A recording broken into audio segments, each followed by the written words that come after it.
Hey guys, what's up? It's me, No Arrows, and today I'm going to be doing a review of Chrononauts from Mark Millar and Sean Murphy.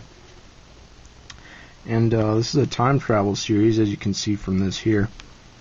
Got the road, or the line here coming down the road, goes across here, then it goes up the watch band, because that's how it is with time travel. And this is from Image and Millarworld, of course. And like Starlight, another Millarworld comic, this was greenlit for a movie actually before the first issue came out. And yeah, it's kind of annoying, but like with Starlight, I mean, you were like, well, okay. I mean, this is at least a kind of a good comic, like, and it would probably make a decent movie. But with this, I mean, with Chrononauts, I don't get that sense. Like, I mean, it's obviously written to be a movie, but like, there just isn't enough here, even for a movie. Like, even for a 90-minute movie, like, it feels like there's just not enough substance, almost. Like, I mean, it's very action-packed. There's it's written with some specific set pieces in mind, but it's like, there's not a whole lot going on with the characters. Like, there's not a lot of emotional background to what we're seeing, which is like a big deal, I guess. And like the two guys, you know, they're this guy and that guy. They're kind of big douchebags. They're just not really likable at all. And like, the comic, at one point the comic tries to make one of them at least not such a big douchebag, but he resolves the problem in a way that, you know, that like enforces the way his character is defined at the beginning of the book. So like, it's like, I mean, it doesn't really offer any sort of character development at all, even though that's the intention of the scene. But yeah, I mean, you've got Sean Murphy's art though, which is good.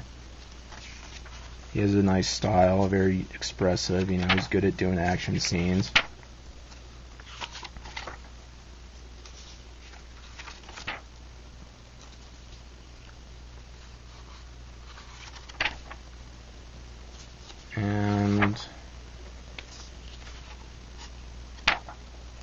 And yeah, I mean, the story's pretty limited. Like, it doesn't really go too far beyond these two guys. Did I mention? Oh yeah, okay. I didn't even mention what it was about, I don't think. It's like about these two guys, and they like go back in time, and they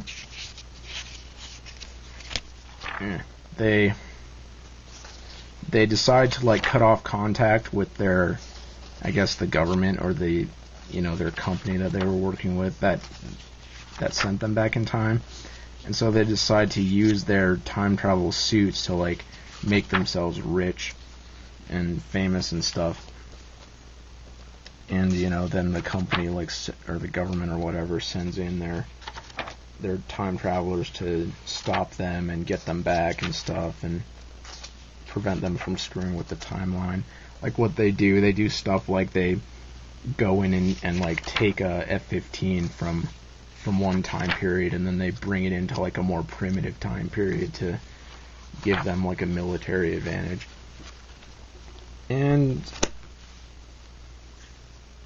that kind of summarizes the whole book, really. Like, that happens, and then, you know, and then they can't get away with that, of course. Like I said, the government like sends the company or whoever, they like send in these soldiers to chase them. And I mean, that sounds like a bare bones plot. Like, it doesn't sound like I spoiled anything there, but that really is like pretty much the whole comic. I mean, I mean, there's a conclusion still, but I'm sure you can figure out what happens there, like just from my explanation. Like it's a very lightweight book, and it's not like super bad. I mean, if you, I don't know if you're familiar with Mark Millar or anything, but he's done some pretty bad comics. And he's done stuff that's just, kind of bad, and some stuff that's like sort of good. I would put Starlight in that category. But this one's just like he like always has an idea which is interesting, but and this one it has an idea, like there's potential here.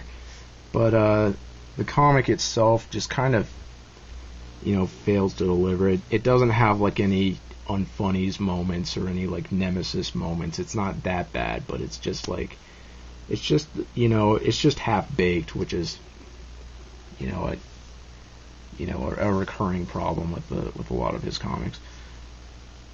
And I'd give it a 5. In consideration of Sean Murphy's good art, I would give it a 5. It's just like it's just one of those things, wait for the movie, I guess. That's what I'm sure Millar won't mind either way. So yeah, thanks for watching. I'm No Arrows.